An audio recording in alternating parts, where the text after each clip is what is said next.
క్రీస్తునందు సహోదరి సహోదరులారా, ప్రభువైన యేసు క్రీస్తు నామంలో హృదయపూర్వక వందనాలండి.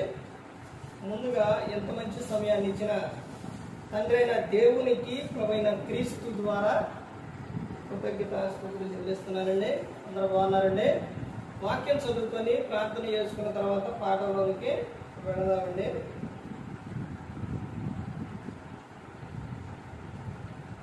మార్గం రాసిన సువార్త 9వ అధ్యాయం 29వ వచనం.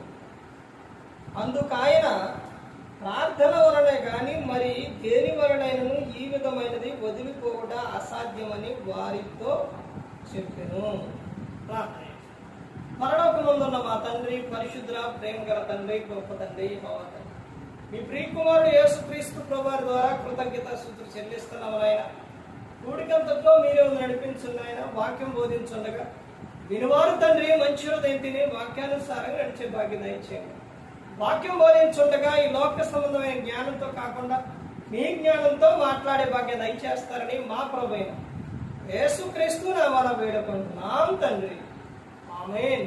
ప్రభువైన యేసుక్రీస్తు నామంలో హృదయపూర్వక వందనాలండి. దేవుని కుమారుడు యేసుక్రీస్తు ప్రభువు ఈ లోకానికి వచ్చిన తర్వాత పరలోక రాజ్యం సమీపిస్తుంది కనుక మారు మనసు పొందమని ప్రకటింప మొదలు పెట్టాం. అవశ్యం పాఠం పేరు ఏంటంటే ఆశీర్వాదం, శాపం. ఆశీర్వాదం, శాపం, ఈ రెండు ఎలా వస్తాయి? ఆశీర్వాదం, శాపం ఎలా వస్తాయి? ఎవరి ద్వారా వస్తాయి? ఎలా వస్తాయి? ఎవరి ద్వారా వస్తాయి అంటే మనం చూస్తే ఇక్కడ ఎన్ని ఉంటాయి? ఎన్ని విషయాలు ఉన్నాయి? రెండు విషయాలు ఉన్నాయి. ఆశీర్వాదం, శాపం ఎలా వస్తాయి? ఎవరి ద్వారా వస్తాయి? ఆశీర్వాదం ముందుగా దేని గురించి చూద్దాం. ఆశీర్వాదం. ఈ ఆశీర్వాదం గురించి చూస్తే భూమి మీద ప్రతి ఒక్కరూ కూడా ఎలా ఉండాలని దేవుడు కోరుకున్నాడంటే ఆశీర్వాదకరంగా ఉండాలి. ఆదికాండం 1వ అధ్యాయం 28 అక్కడ ఏమని 27 చూసుకున్నా కానీ అక్కడ ఏమని చెప్తున్నారంటే మీరు ఎవరంటే నా పోలిక, భూమి మీద సమస్తం మీ చేతికి నేను అప్పగిస్తున్నాను, అన్నిటినీ ఏలుడే అని. యోహాను సువార్త 15వ అధ్యాయంలో 7వ వచనం నుంచి మీకు ఆశీర్వాదం కావాలి అని అంటే నా యందు మీరును మీ యందు నా మాటలు నిలిచి ఉన్న ఎడల మీకేది ఇష్టమో అడుగుడి అని చెప్తుంది. అడగాలి. ఆ తర్వాత మీరు బహుగా ఫలించాలి. అలా ఫలించడం వలన నా తండ్రి మహిమపరచబడును, మీరు నా శిష్యులగుదురు. నేను మిమ్మల్ని ఎలాగైతే ప్రేమిస్తున్నానో ఆ ప్రేమ యందు మీరు నిలిచియుండుడి అని చెప్తున్నాను. ఆశీర్వాదం ఎలా వస్తుంది అని అంటే మనం ఆయన యందు భయభక్తులు కలిగి ఉన్నప్పుడు వస్తుంది. ఆయన చెప్పినట్టు చేస్తే వస్తుంది. మత్తయి సువార్త 25వ అధ్యాయంలో అక్కడ ఏమనుంటుందంటే కొన్ని వచనాలు అక్కడ మా గ్రంథంలోకి వెళ్ళి అక్కడ చూస్తే ఆశీర్వాదం ఎలా వస్తుంది అని అంటే అక్కడ 10 మంది కన్యకలు కనబడతారు. ఆ 10 మంది కన్యకలు కూడా వాళ్ళ 5గురు సిద్ధపడి ఉన్నవారు, సిద్ధంగా లేనివారు ఉన్నారు. సిద్ధపడి ఉన్నవారు ఏం చేశారు? పెళ్లి కుమారుని స్వరం వినంగానే రాండి లోపలికి పెళ్లి కుమారుడు వచ్చేసి నరంగానే ఏమైపోయారు? వాళ్ళు సిద్ధపడి ఉన్నారు, వెళ్ళిపోయారు. వీళ్ళు కొంతమంది 5గురు నిర్లక్ష్యంగా ఉన్నారు, వెళ్ళలేక ఆగిపోయారు. సిద్ధపడి ఉండాలి. ఆ తర్వాత ఇంకా ముందు వచ్చినాలో చూస్తే వస్త్రాలు లేని వారికి వస్త్రాలు ఇవ్వడం, దాహం అన్న వారికి దాహం ఇవ్వడం, ఆహారం అన్న వారికి ఆహారం పెట్టడం, రోగి అయి ఉన్నప్పుడు చూడటానికి వెళ్ళడం, చెరసాల్లో ఉన్నప్పుడు చూడటానికి వెళ్ళడం, ఇవన్నీ కూడా చేసేది ఎవరు అంటే వారిని ఏమని పిలుస్తారంటే ఆశీర్వదింపబడిన వారులారా రండి అని పిలుస్తారు. ఇవి ఎవరైతే చేయరో శపింపబడిన వారులారా అంటారు.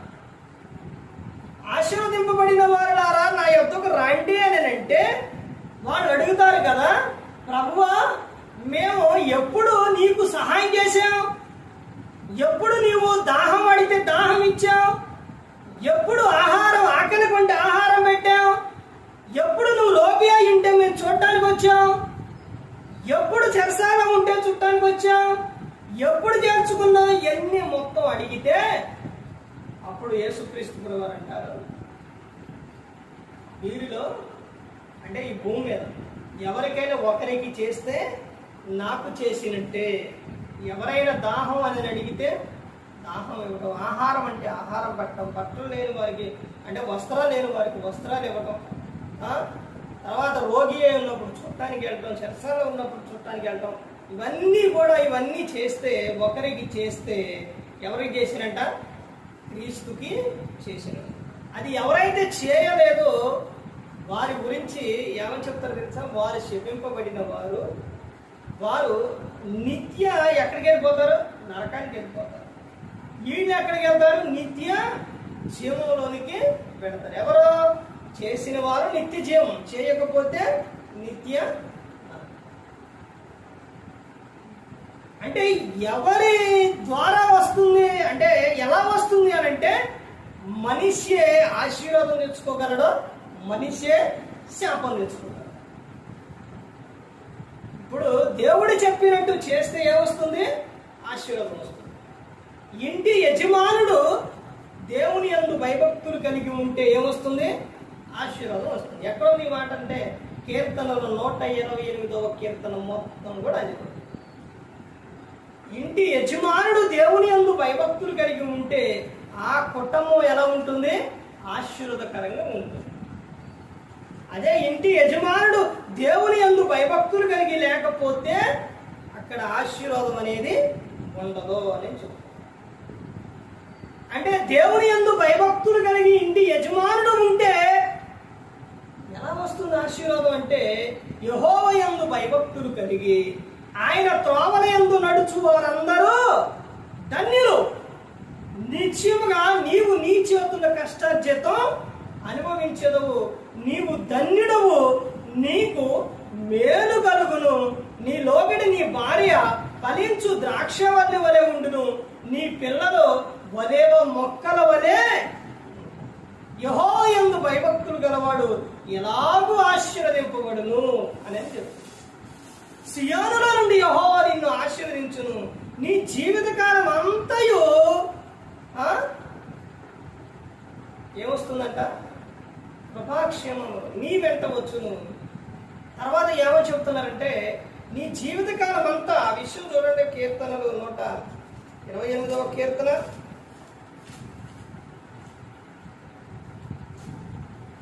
నీ జీవితకాలం అంతా యెరూషలేమునకు క్షేమము కలుగుట చూచెదవు, నీ పిల్లల పిల్లలను చూచెదవు, ఇశ్రాయేలు మీద సమాధానం ఉండునుగాక అని చెప్తారు. యెహోవా యందు భయభక్తులు కలిగి ఉంటే ఉండే ఆశీర్వాదం అంటే ఇంటి యజమానుడే దేవుని యందు భయభక్తులు కలిగి ఉండాలి. అంటే ఇంటి యజమానుడు దేవుని యందు భయభక్తులు కలిగి ఉంటే ఇలాంటి ఆశీర్వాదం ఎలా వస్తుంది అని అంటే ఇంటి యజమానుడు దేవుని యందు భయభక్తులు కలిగి ఉంటే ఆ ఇంటి వారందరూ కూడా దేవుని యందు భయభక్తులు కలిగి ఉంటారు. ఎలాగో చెప్పమంటారా? ఇప్పుడు తండ్రి వచ్చి ప్రార్థన చేస్తూ ఉన్నా, ప్రార్థనలో కూర్చున్నా అంటే ఇంటి యజమానుడు ప్రార్థనలో ఉంటే, దేవుని సన్నిధిలో ఉంటే నెక్స్ట్ తర్వాత ఎవరుంటారు? ఎవరుంటారండి? భార్య ఉండిద్ది. నేను ఉండను, నువ్వు ఉంటే ఉండు, నువ్వు చేస్తే చేసుకో అని అనిద్దా? భర్త ఎక్కడ ఉంటే భార్య వీళ్ళిద్దరూ కలిసి ఉంటే నెక్స్ట్ ఎవరుంటారు? పిల్లలు ఉంటారు. ఎందుకంటే తల్లిదండ్రులకి పిల్లలు ఏమవుతారు? భయపడతారు. కాబట్టి అంటే మా నాన్న అమ్మ ఎక్కడున్నారు? దేవుని సన్నిధిలో ఉన్నారు కాబట్టి మేము కూడా ఉండాలి. ఇప్పుడు దేవుని యందు భయభక్తులు కలిగి ఉంటే కుటుంబం అంతా దేవునిలో ఉన్నారు కాబట్టి వాడు బహుగా ఫలిస్తారు. ఇప్పుడు ఇంటి యజమానుడు లేడనుకోండి, భార్య మాత్రమే ఉందనుకోండి, ఇప్పుడు భర్త రాగానే ఏమంటాడు? ప్రార్థన లేదు, ఏమి లేదు, అయితే ఈ చేయి అని అంటాడు. ఏ ప్రార్థన పోతే ఏమొచ్చింది అని అంటే ఏమో బాగా కొంచెం భక్తిగా ఉన్నామైతే వదిలిపెడతాం, అదే కొంచెం అటు ఇటు అయితే మానేసినట్టే. ఇప్పుడు ఏమో కూడా లేదనుకోండి, పిల్లలు ఉంటారా? ఉండరు. అర్థమైందండి? అప్పుడు ఆశీర్వాదం వస్తుందా, శాపం వస్తుందా? ఇంటి యజమానుడు దేవుని యందు భయభక్తులు కలిగి ఉంటే అక్కడ ఏముంటుంది? ఆశీర్వాదం. ఈ సందర్భాల్లో చాలా విషయాలు ఉన్నాయండి. చాలా బయట మన అంటే ఈ లోకంలో జరిగే విషయాలు మనం చూసుకొని ఇచ్చారు. చాలా విషయాలు ఉన్నాయి. నేను చాలా సందర్భాలు చూశాను. ఒక ఆమె అసలు ప్రార్థన మామూలు చేయదు అనమాట. అంటే మామూలుగా అంటే ఎక్కువగా గడిపేది, అన్నిటితో ప్రార్థన చేసేది. ఆ తర్వాత ఆ భర్త అతను కూడా ప్రార్థన, ఆ తర్వాత వాడ పిల్లలు కూడా ప్రార్థన. చూసారంటే ఎలాంటి ఆశీర్వాదం! మొత్తం కుటుంబం అంతా ఏమైపోయారు? మారిపోయారు. మంచి చదువులు. తర్వాత ముందు కాలంలో ఇక దేవుడు వారిని ఏం చేసిండు? ఆశీర్వదించాడు. దేవుని యందు భయభక్తులు కలిగి ఉంటే అలా వల్ల జీవితాలు బైబిల్ గ్రంథాల్లో కూడా చాలా ఆశీర్వాదం ఎలా వస్తుంది అని అంటే, ఇందాక మనం చదవబడిన ఏంటది? మార్కు సువార్త 9వ అధ్యాయం 28-29 వచనాల్లో అక్కడ ఒక కుమారుడికి, ఒక ఆయనకి దురాత్మ, అపవాది అంటే అపవిత్రాత్మను పట్టినప్పుడు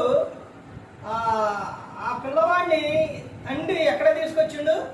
యేసుక్రీస్తు ప్రభువు దగ్గర తీసుకొస్తే ఆయన ప్రార్థనలో ఉన్నప్పుడు శిష్యులు ఎన్నో ప్రయత్నాలు చేసినా వదిలిపోతుంది. అప్పుడు యేసుక్రీస్తు ప్రభువు వచ్చినప్పుడు ఏం జరిగిందంటే, ఇదయ్యా పరిస్థితి, శిష్యుల వల్ల కూడా కాలేదు, అయ్యా మీరు చూడండి అంటే, అసలు ఇది ఎప్పటి నుంచి పట్టిందని అంటే బాల్యము నుండే పట్టింది. ఎప్పటి నుంచి అంట? బాల్యం నుంచే ఏం పడుతుంది? పిల్లలకి దెయ్యాలు పడుతున్నాయి. బాల్యం నుంచే చూడండి వాళ్ళు ఎలా ఉంటారని అంటే, ఎలా మారిపోతారని అంటే బాల్యం నుంచే భయంకరంగా మారిపోతున్నారు పిల్లలు. అలా పట్టినప్పుడు జరిగే విషయం ఏంటంటే, అక్కడ ఏం చేస్తున్నారంటే వాడు నురుగు కార్చుకోవటం, అగ్నిలో దూకటం, మోచెల్లిపోవటం, ఇవన్నీ జరుగుతాయి. జరిగినప్పుడు అప్పుడు అయ్యా మరి మీరు చూడవన్నప్పుడు యేసుక్రీస్తు ప్రభువు ఒక విషయం చెప్తారు, నమ్ముచున్నావా? నమ్ముట నీ వలన అయితే నమ్మువానికి సమస్తం సాధ్యం అని చెప్పి, నమ్ముచున్నాను ప్రభువా, అపనమ్మిక లేకుండా సహాయం చేయమని చెప్తారు. ఆ తర్వాత ఆ దెయ్యం యేసుక్రీస్తు ప్రభువు గద్దించడం, ఆ దెయ్యం పోవటం, తర్వాత అతడు చనిపోయినట్టు అంటే పడిపోతే యేసుక్రీస్తు ప్రభువు లేపారు. ఇవన్నీ జరిగినాయి. తర్వాత శిష్యులు వాళ్ళ ఇంటి గృహానికి వెళ్ళిన తర్వాత అందరూ ఒక చాట ఉన్నప్పుడు అప్పుడు అడుగుతారనమాట, ప్రభువా ఈ అపవిత్రాత్మ ఎలా పోయింది ప్రభువా అని అడిగినప్పుడు అందుకు యేసుక్రీస్తు ప్రభువు, అందుకు ఆయన ఇది ప్రార్థన వలనే, ఇలాంటిది వదిలిపోవుట ప్రార్థన వలనే సాధ్యం అని చెప్తారు. పుట్టినట్లు అక్కడ నెమ్మరేసి ఉండిద్ది, కింద ఉపవాస ప్రార్థన వలనే సాధ్యం అని చెప్తారు. ఉపవాస ప్రార్థన ఉన్నప్పుడు నీ గృహంలో దురాత్మ ఉన్నా, దెయ్యం ఉన్నా, ఎవరిలో ఉన్నా అవన్నీ ఏమైపోతాయి? పారిపోతాయి, వదిలిపెట్టి వెళ్ళిపోతాయి. ప్రార్థనే చాలా ప్రాముఖ్యం. ఆశీర్వాదం ఎలా వస్తుంది? ప్రార్థన ద్వారానే వస్తుంది. ఇంకా చాలా విషయాలు ఉన్నాయి. జీవ మరణములు దేని వశంలో ఉన్నాయి? నాలుక వశంలో ఉన్నాయి. అర్థమవుతుందండి? మాట ద్వారా కూడా ఆశీర్వాదం వస్తుంది, శాపం వస్తుంది. ఈ విషయం గురించి యాకోబు గారు రాసిన పత్రిక 3వ అధ్యాయంలో నాలుక గురించి చెబుతారనమాట. మన నాలుక ఎలా ఉండాలి? జాగ్రత్త కలిగి ఉండాలి. అన్ని అవయవంలో చిన్న అవయవమైన నాలుక బహుగా అదిరిపడుతున్నది. అద్భుతంగా చెబుతారు యాకోబు గారు అక్కడ నాలుక గురించి. చిన్న నిప్పు రవ్వ ఎంత అడవిని అయినా ఏం చేస్తుంది? తగలబెట్టేస్తుంది. అలాగే మన అవయవంలో ఉన్న చిన్నదే ఏంటది? నాలుక. పాప ప్రపంచానికి ఏం చేస్తుంది? అది చుచ్చు పెడుతుంది. అందుకని నాలుక జాగ్రత్తగా ఉండాలి. ఇదే నాలుకతో దేవుణ్ణి ఏం చేస్తాం? శుద్ధిస్తాం.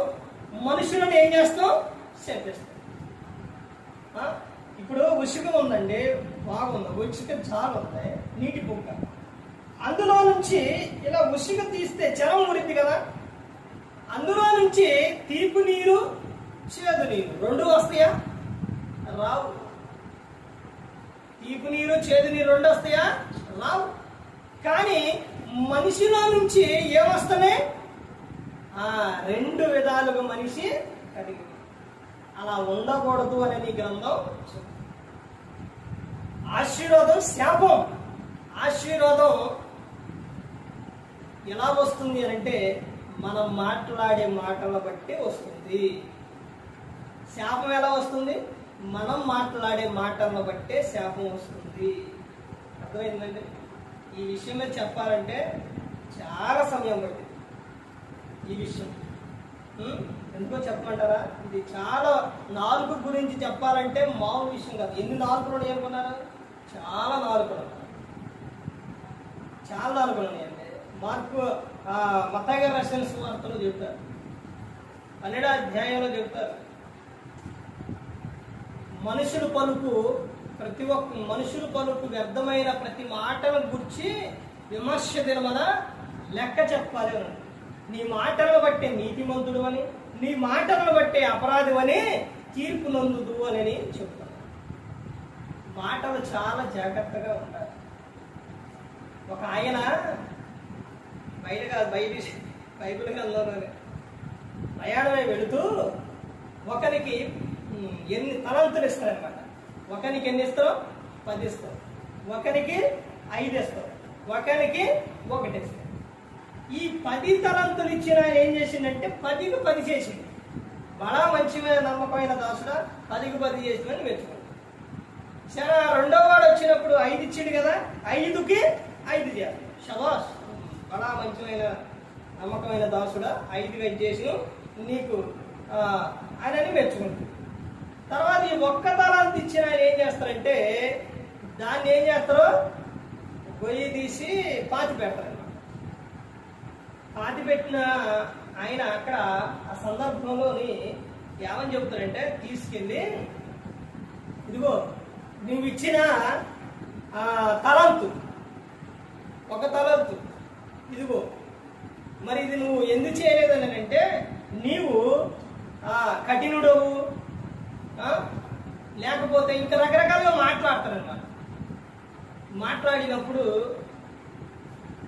అతను ఏమంటాడంటే, వృద్ధుడా నీ మాటను బట్టే నీకు తీర్పు జరుగుతుంది.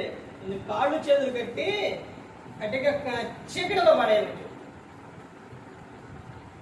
అయ్యా మరి నువ్వు 1 తలాంతు ఇచ్చును, నేనేం చేయలేకపోయాను అని చెప్పుకోవచ్చు కదా. అలా చెప్పకుండా నువ్వు కఠినుడవు, కోయిన దాన్ని విత్తువాడవు, ఇవన్నీ చెబుతున్నాడు మాట. ఇవన్నీ అంటాడు. అలా మాట్లాడితే కోపం రాదా? వచ్చేస్తుంది. వచ్చేసినప్పుడు ఆ మాట చెప్తాను. నీ మాటలను బట్టే నీకు తీర్పు జరుగుతుంది. నీ మాటలను బట్టే, మన మాటలను బట్టే ఆశీర్వాదం వస్తుంది, మన మాటలను బట్టే శాపం వస్తుంది. నాలుక ఉంది కదా నీ తొందరపడి మాట్లాడకూడదు. పెద్దలు సామెత చెప్తారు, కాలు దారినే తీసుకోవచ్చు కానీ నోరు దారితే తీసుకోలేము అని చెప్తారు. మాట చాలా దేవుని విషయంలో మాట అంటే ఈ లోకంలో మనం నాలుగు విషయంలో, మాట విషయంలో చాలా జాగ్రత్త కలిగి ఉన్నాం. ఆ నాన్నగారు దేవుని విషయంలో ఆయన మాట్లాడిన మాట ఆయనకి ఏం తెచ్చింది? ప్రమాదం తెచ్చింది. ఇది తాగకూడదు, చుట్ట తాగకూడదు అని అంటే సరే, సేవకుడుగా చెప్పినప్పుడు, కొడుకుగా కాదు, ఒక సేవకుడుగా దేవుని సేవ చేసేటప్పుడు వాడిని ఎలా చూడాలని అంటే, నా గురించి చెప్పుకోవట్లేదండి, సేవ చేసే వాళ్ళందరి గురించి చెప్తున్నాను నేను. అతన్ని ఎలా చూడాలంటే బంధువులాగా కాదు, నా కొడుకులాగా కాదు, తమ్ముడిలాగా కాదు. అర్థమవుతుందండి? దేవుని సేవకుడు అంటే సేవకుడిలాగే చూడాలి. నీ వరసలు వేయన్నా వండేయనంటే ఆ వరసలన్నీ కూడా నువ్వు ఇక అవన్నీ నువ్వేం చేయాలి? వరసలు పెట్టుకొని ఈ రోజున సేవకుడు అంటే విలువ లేకుండా ఎలా పిలుస్తున్నారు? పేరు పెట్టి పిలవటం, అరే అంటాం, అగౌరవంగా మాట్లాడటం. సేవకుడు అంటే విలువ లేదు. సేవకుడు అంటే చాలా మందికి అర్థం అవట్లా ఏం జరుగుతుందని. సేవకుడు అంటే దేవుడు ఏర్పరచుకున్న వ్యక్తి, దేవుడు పిలుచుకున్న వ్యక్తి. ఆ విషయంలో చాలా జాగ్రత్త కలిగి ఉండాలి. ఇప్పుడు మిరియాము ఉందండి. ఎవరామే? మోషే గారి అక్క మిరియాము చిన్నప్పుడు, మీకు ఈ సందర్భం చెప్పానా? చిన్నప్పుడు తమ్ముడు అక్కడ ప్రాంతంలో పరో మగ పిల్లల మొత్తాన్ని చంపేయమంటే, 2 సంవత్సరాల పిల్లలు చంపేయమంటే వీడు దాయలేక ఏం చేస్తారు? జమ్మి పెట్టల్ని దాంట్లో కాలంలో వదిలిపెడితే నా తమ్ముడు ఏమైపోతారో ఇటుపోతారోనని వెనకమాలుండి చాటుగా చూస్తూ కాపాడుతూ వెళ్ళింది. ఎవరో? అక్క మిరియం. తర్వాత ఆ తమ్ముడు రాజకుమార్తెకి దొరికినప్పుడు ఏమేం చేసింది తెలుసండి? పరుగున వెళ్ళి ఆ పిల్లవాడు ఏడుస్తుంటే, దేవుడు తమ్ముడు ఏడుస్తూ ఉంటే, అమ్మా ఈ పిల్లవాడికి దాది అంటే ఇప్పుడు మనకి ఇక్కడ ఆయాగడ్డి అని అంటుంటారు కదా, పాలు ఇచ్చి పెంచే తల్లిని నేను తీసుకొస్తానమ్మని ఆ తల్లినే తీసుకొచ్చింది. మోషే గారు అమ్మనే తీసుకొచ్చి దగ్గర చేసింది. అంత ప్రేమగా చూసుకున్న ఆమె మిరియాము. మోషే గారు పెద్దవాడైనప్పుడు, సేవకుడైనప్పుడు దేవుని పనిలో ఈ మిరియాము వీడు ఏం చేస్తారో తెలుసా? ఎదురు తిరిగితే ఏం జరిగిందంటే కుష్టు వచ్చేసింది. తెల్ల కుష్టు పొడి, కుష్టు రోగం, కుష్టు వ్యాధి రోగం కదండి, వ్యాధి వచ్చేసింది. అప్పుడు మరలా మోషే గారు ఏం చేస్తారు? ప్రార్థన చేస్తారు. దావీదు గారి విషయంలో భర్తని ఆయన ఎవరో దేవుని పని చేస్తుండో అలాంటి సందర్భాల్లో ఆయనకి ఎంత గౌరవం ఇవ్వాలి? అలా కాకుండా ఆయన్ని మనసులో హీనపరుచుకొని ఆయన మీద ఇంకన్నీ మాట్లాడి, ఎవరు? సౌలు కుమార్తె అంటే ఆ తర్వాత జరిగిన విషయం ఏంటి? ఆమె ఉన్నంత కాలము కూడా పిల్లలు పుట్టదా? ఉన్నంత కాలం పిల్లలు పుట్టలేదండి. ఒక సేవకుని విషయాల్లో చాలా జాగ్రత్తగా ఉంటాం.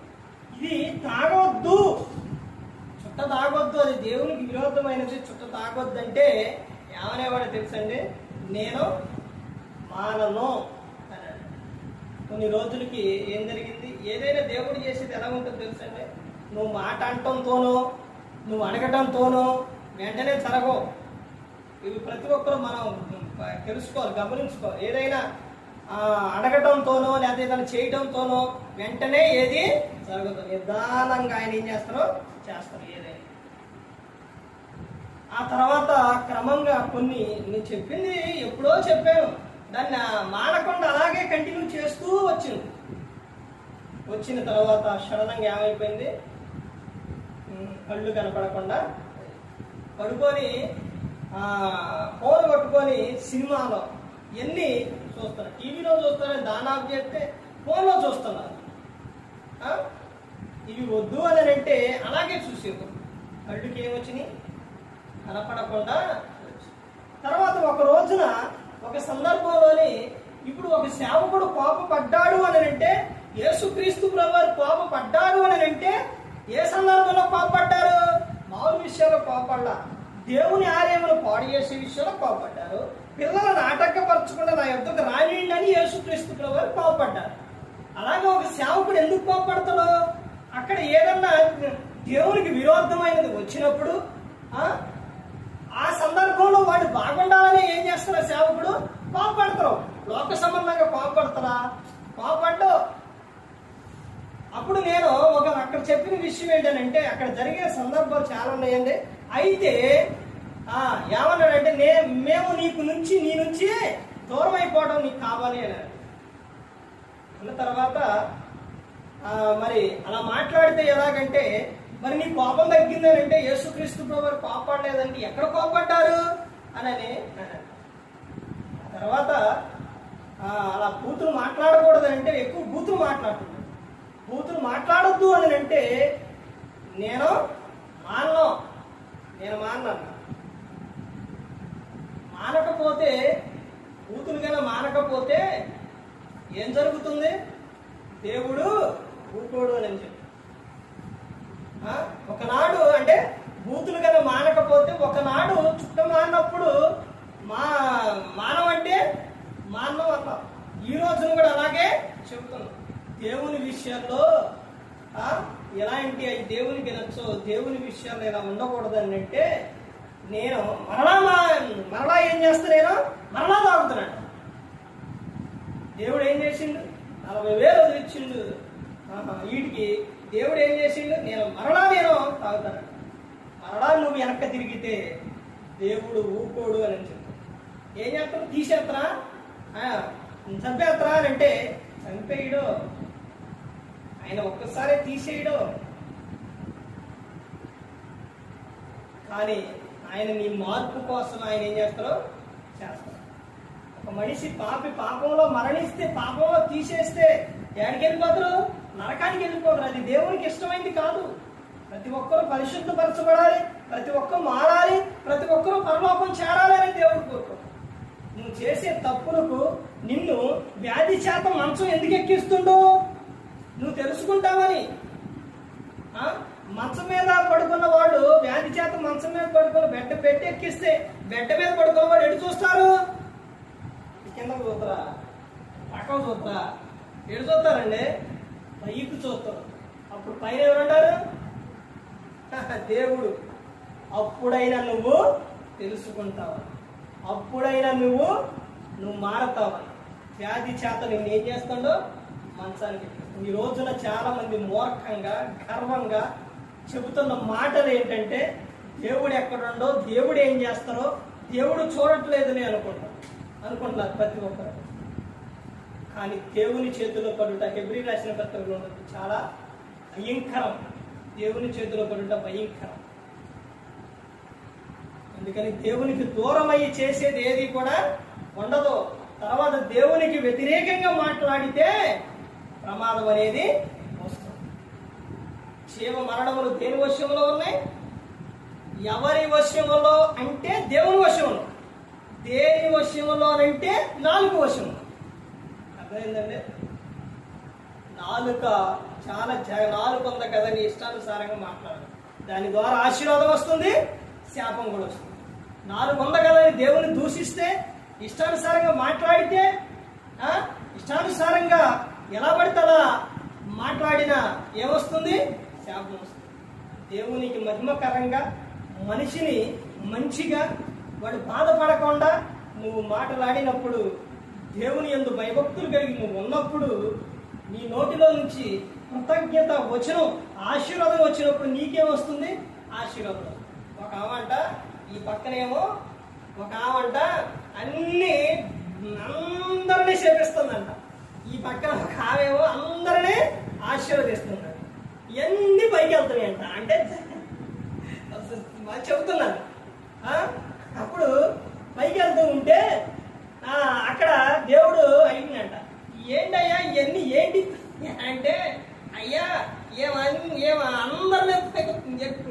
అందరిని ఏం చేస్తుందంటే చెప్పిస్తూ ఉందయ్యా అని చెప్పారు. అయితే ఆమె శాపాలు ఆమె మీదకే పోను కాక అంట. మరి ఇదేంటంటే అందరిని ఏం చేస్తుంది? ఆశీర్వదిస్తుందయ్యా అని అంటే, ఆమె ఆశీర్వదిస్తుంది కాబట్టి ఆమె మీదకి ఆశీర్వాదం వచ్చింది అని చెప్పినాడు. అర్థమైందంటే, మనుషుడా నువ్వు ఏదైతే విత్తుతువో ఆ పంటనే కోస్తాం. అందుకని ప్రతి ఒక్కరు గమనించుకోవాలి. ఆశీర్వాదం, శాపం ఎవరి ద్వారా వస్తాయి? నాలుగు ద్వారా వస్తాయి. ఆశీర్వాదం, శాపం అంటే ఎవరి ద్వారా వస్తాయి అంటే దేవుని ద్వారా వస్తాయి. ఎప్పుడు వస్తాయి, ఎలా వస్తాయి అని అంటే మనం మాట్లాడే మాటలను బట్టి, మన క్రియలను బట్టి ఆశీర్వాదం వస్తుంది, శాపం కూడా వస్తుంది. ఇప్పుడు ఆశీర్వాదం మనమే మన చేతులారా తెచ్చుకోవాలి. అర్థమైందండి? శాపం కూడా అలాగే తెచ్చుకోవాలి. ఇప్పుడు విస్తారంగా అప్పులు చేశారనుకోండి, దాన్ని ఏమంటారంటే దోషం అంటారు. విస్తారంగా అప్పులు చేశారనుకోండి, అవి తల్లిదండ్రుల తర్వాత ఎవరు తీర్చాలి? ఎవరి మీద పడతాయి? ఇప్పుడు మా నాన్నగారు అక్కడ ఉన్నారు, ఇప్పుడు ఎవరు అడుగుతారు అంటే హాస్పిటల్లో ఉన్నారు, ఎవరు అడుగుతారు? కొడుకుని నన్ను అడుగుతారు. అర్థమైందండి? దాన్నే ఏమంటారు తెలుసండి? అది దోషం అంటారు. తల్లిదండ్రులు చేసిన దోషం ఎవరి మీదకి వస్తుంది? పిల్లల మీదకి వస్తుంది. అంటే తల్లిదండ్రులు అప్పులు చేస్తే అది ఎవరి మీదకి వస్తుంది?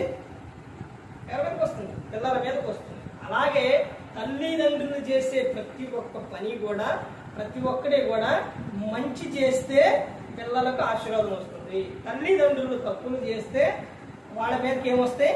శాపాలు వస్తాయి. ఎలా వస్తాయి? పాపాలు వేరు, శాపాలు వేరు. మళ్ళీ దానికి దీనికి కలపమాట.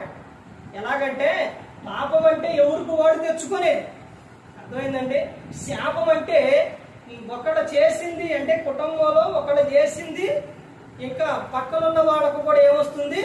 శాపం వస్తుంది.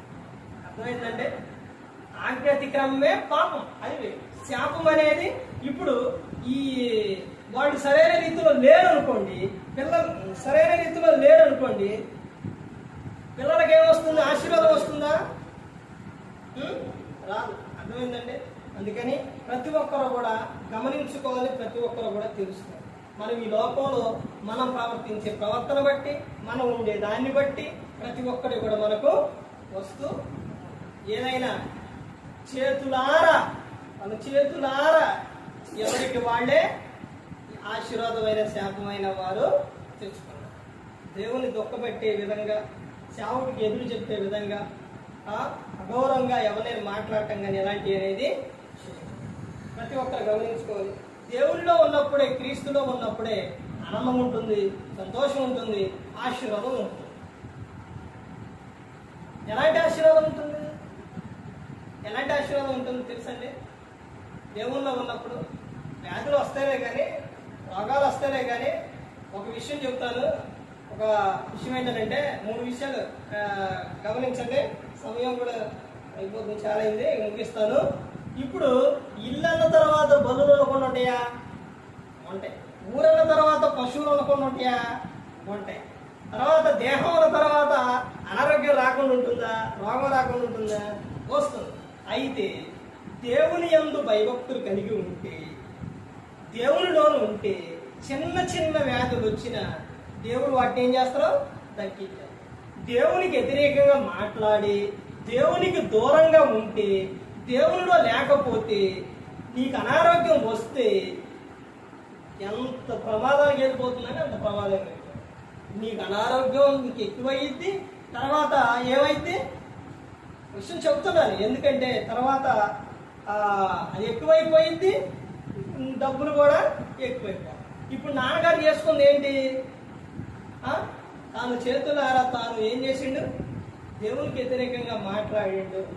ఇప్పుడు అలా చెప్పినప్పుడు, నేనైనా ఎవరైనా చెప్పినప్పుడు, అవునయ్యా అది మంచిది కాదు, మానేయాలి, నేను మానేయాలనుకుంటున్నా, దేవుడు దాని నుంచి నన్ను విడిపించాలి, ప్రార్థన చేయండి, ప్రార్థన చేసుకోవాలి, అది మంచిది కాదని నువ్వు పశ్చాత్తాపడితే అసలు నీలో ఉన్న ఆ రోగం ఏమైపోయేది? పోయేది. అర్థమైందండి? ఎలా పోతుందో తెలుసండి? దేవుడు ఎలా సహాయం చేస్తారో తెలుసండి? ఒక పిల్లవాడు గురించి మీకు చెప్పానా? సహాయం చేయమంటే, ప్రార్థన చేయమంటే చేస్తే హెలికాప్టర్ వచ్చింది, కింద వాడొచ్చింది, ఇవన్నీ చెప్పానా? అలాగే నీలో ఒక వ్యాధి, ఒక అనారోగ్యం వస్తే, నేను ఆ సాయంత్రం అక్కడి నుంచి వచ్చేటప్పుడు తలనొప్పి వస్తుంది. తలనొప్పి వస్తుంది. ఎలాగా ఈ తలనొప్పితో వాక్యం చెప్పగలుగుతావా? చెప్పలేము. ఎలాగంటే వెంటనే అప్పుడు ఎప్పుడు బ్యాగ్లో ట్యాబ్లెట్స్ ఉన్నాయి, అవి గ్యాస్ ట్యాబ్లెట్, తలనొప్పి ట్యాబ్లెట్ 2 వేసుకుంటే వచ్చే మార్గంలో ఏమైంది? తగ్గిపోయింది. అలా సహాయం చేస్తాను. అర్థమవుతుందండి? అదే కానీ నువ్వు లేకుండా ఉంటే, చెప్తున్నాను మీకు అర్థం, దేవునిలో లేకుండా ఉంటే ఏం జరిగేది? ఏం జరిగేదండి? తలనొప్పి ఎక్కువ అయితే ఉండేది. కానీ అది పోవటానికి ఏమయ్యేది? ఈ విధంగా చేసేవాళ్ళం కాదు. ఆలోచన రావు. ఎవరెవరు? దేవుడు ఇవ్వాలి. అది ఇంకా ఎక్కువైతేనే ఉండేది. రాత్రికి ఇంకా ఎక్కువైంది. యాడికి వెళ్ళాలి అప్పుడు? అబ్బో అబ్బో తిరిగిపోతాం. తట్టుకోలేకపోతామని యాడికి పోతాం? హాస్పిటల్కి వెళ్ళిపోతాం. ఎప్పుడు? దేవునిలో ఉన్నప్పుడు ఆయనే ఆలోచన ఇచ్చి, నాన్నగారికి అది వరకే ఆయన గొప్ప ఏంటంటే అది వరకే ఆలోచన ఇచ్చిండు దేవుడు. ఇదిగో నీ తల్లో ఈ ప్రాబ్లాలు ఉన్నాయని ఆలోచన ఇచ్చి హాస్పిటల్కి వెళ్ళి అక్కడి నుంచి ఈయన లోక సంబంధంగా మరి అలా ఉండబట్టు అక్కడ చూపించుకోవడం మరణావస్థలను వచ్చేసిండు. తర్వాత వెళ్ళలేదు. అదే దేవునిలో ఉంటే దేవుడు అస్తమానం ఏం చేసాడో తెలుసండి? ఆలోచన ఇచ్చి వెళ్ళు అక్కడికెళ్ళు, చూపించుకో, నీకే మంచిది, వెళ్ళు, అది ఉండకూడదు, వెళ్ళు అని ఆలోచన ఇచ్చేవాడు. అర్థమవుతుందండి? ప్రతి ఒక్కరు గమనించుకోవాలి, ప్రతి ఒక్కరు కూడా తెలుసుకోవాలి.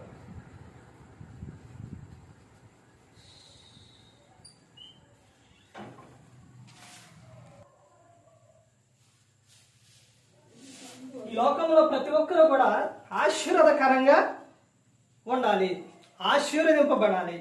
ప్రతి ఒక్కరు కూడా దీవించబడాలి. ప్రతి ఒక్కరు కూడా ఆయన యందు భయభక్తులు కలిగి ఉండాలి. ప్రతి ఒక్కరు కూడా ఈ లోకం విడిచినప్పుడు పరలోకానికి చేరాలని ఆయన కోరుకున్నారు. మన ఎంతగానో ప్రేమించారు, మన ఎప్పుడు కూడా ఆయన విడిచిపెట్టలేదు. అందుకని ప్రతి ఒక్కరు కూడా ఆయన యందు భయభక్తులు కలిగి ఉండాలని. ఏ ఒక్కరు కూడా నశించి నరకానికి వెళ్ళిపోకూడదు. యేసుక్రీస్తు ప్రభువు ఈ లోకానికి వచ్చి మనందరి కోసం సిలువలో తన ప్రాణాన్ని పెట్టి ఉన్నారు. మరి ఈ విధంగా నిలబెట్టి మాట్లాడించిన తండ్రి దేవునికి కృతజ్ఞతాస్తుతులు చెల్లిస్తూ, ఇంతవరకు శ్రద్ధగా ఉన్న మీకు ప్రభు పేరున హృదయపూర్వక వందనాలు చెల్లిస్తూ ఈ మాటలు ముగిస్తున్నా. అందరికీ వందనాలు.